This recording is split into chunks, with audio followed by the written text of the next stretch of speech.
27 রোজার রাতে সন্তান ফোন দিয়া বলে, বাবা আমি আগামীকাল রওনা দিলে রাত 2টা-3টায় গিয়া ঢাকায় নামবো, আমি সাহারি তোমাদের সঙ্গেই খাবো। মা বসে আছে, মায়ের সন্তানের বাবাও বসে আছে, সন্তান আসবে। রাত্র 2টা-3টা হয়ে গেছে, সাহারির সময় হয়ে গেছে, সন্তানের খবর নাই। শেষ টাইমে মা বাবা সাহারি খেয়ে ফজরের নামাজ পড়ে দরজার মধ্যে অপেক্ষা করতেছে, সন্তানের খবর নাই। 8টা, 9টা, 10টা বেজে গেছে, মায়ের মনটার ভালো লাগে না। স্বামীকে ডেকে বলে, স্বামীরে আমার সন্তান কই, আমার মনটা ভালো লাগে না, একটা ফোন লাগাও। স্বামী ডাক দিয়া বলে, চিন্তা করো না, ঈদের সময় যানজট থাকতে পারে, চলে আসবে। কিছুক্ষণ পর বাবার মনটাও ভালো লাগে না, বাইরে নেমে পায়চারি করতেছে। হঠাৎ করে একটা ফোন চলে আসছে। সন্তানের ফোন দেখে বাবার সে কি আনন্দ।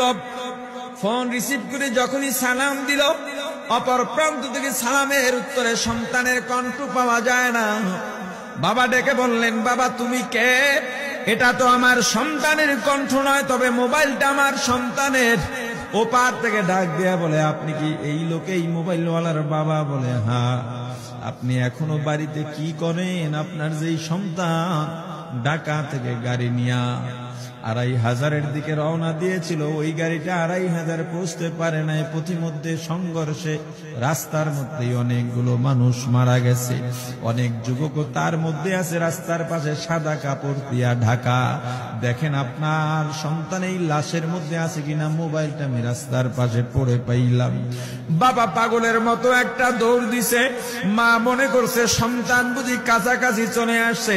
অন্যান্য সন্তানদের ডাক দেয়া বলে, তোরা কে, কোথায়, এদিকে আয়, তোদের ভাই বুঝি কাছাকাছি আসছে। আমার কলিজার টুকরা সন্তান, তোর বাবা যে আগায় আনতে গেছে, তাড়াতাড়ি নতুন চাদর বিছা, বালিশের কভার গুলো খুলে নতুন কভার লাগা, পানি গরম বসা, আমার সন্তান এসে গোসল করবে। আহারে সবাই ফুলের মেলা, ফুলের তোড়া নিয়ে অপেক্ষা করতেছে। 4টা বছর কলিজার টুকরা বাড়িতে নাই, বিদেশ থেকে আসবে। বাবা স্পটে গিয়া দেখেন অনেকগুলো লাশ, সাদা কাপড় দিয়া ঢাকা। একটা একটা মাথার উপর থেকে কাপড় উঠান আর কৌতূহল বাড়তেছে, কাপড় উঠান আর কৌতূহল বাড়ে। হঠাৎ তাকায় দেখে কলিজার টুকরা সন্তান লাশের মিছিলে শামিল হয়ে গেছে। বাবা সন্তানকে ধরে কাঁদেন আর বলেন, বাবা এত আদর আপ্যায়ন, তোর জন্য এত প্রস্তুতি রে বাবা। তোর মা তোর পথে বসে আছে রে বাবা, কি জবাব দিব বল? তুই যেদিন রওনা দিয়ে বিদেশ চলে গেলি, তোর মা সারা রাত ঘুমায় নাই, দরজায় গিয়া তোর পথের দিকে তাকা রইছে।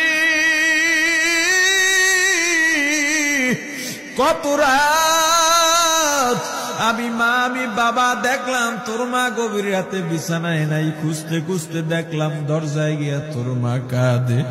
কত রাত তোর মা তোর জন্য নামাজ পড়তে পড়তে রাত্রটা নির্ঘুম কাটায় দিছে রে বাবা।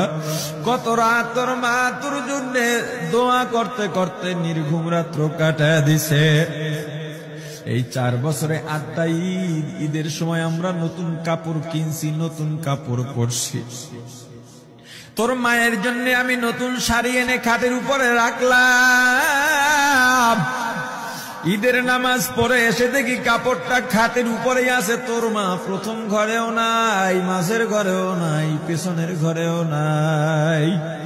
খুঁজতে খুঁজতে গিয়া দেখি তোর মা কিচেন রুমে আছে। ওই নাস্তা নাড়াইতেছে, দুধ নাড়তেছে, দুধ উতলাইয়া পুইরা যাইতেছে, খবর নাই। আমি তাকায় দেখলাম তোর মায়ের 2 চক্ষু দিয়া টপ টপ করে পানি পড়তেছে। ডাক দিয়া বললাম, ওরে বিবি, ঈদের দিনে তুমি কেন কাঁদো? তোমার জন্য শাড়ি আনলাম, সেটাও কেন পরলা? তোর মা জবাব দিয়া বলছে, রে স্বামী গো,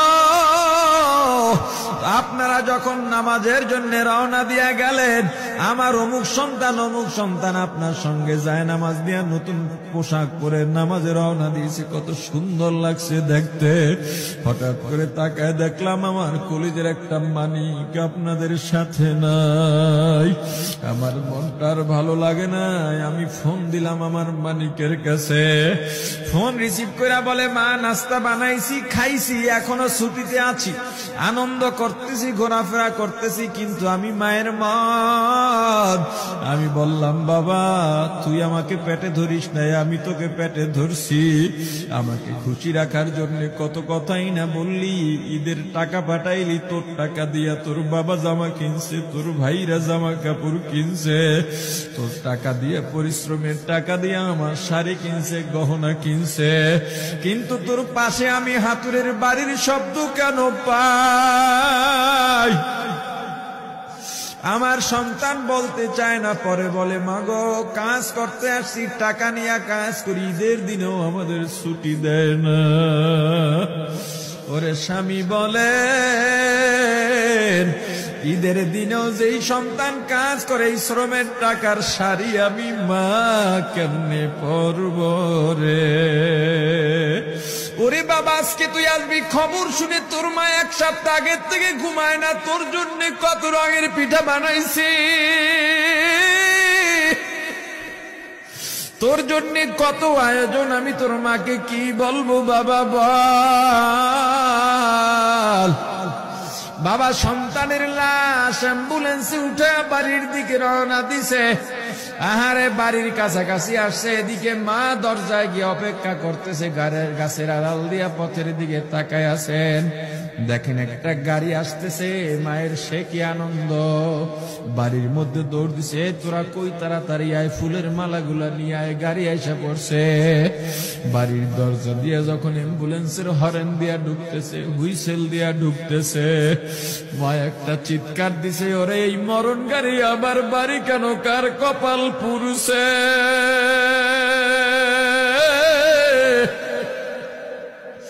অ্যাম্বুলেন্সের দরজা খুলে তাকায় দেখে কলিজার টুকরা সন্তান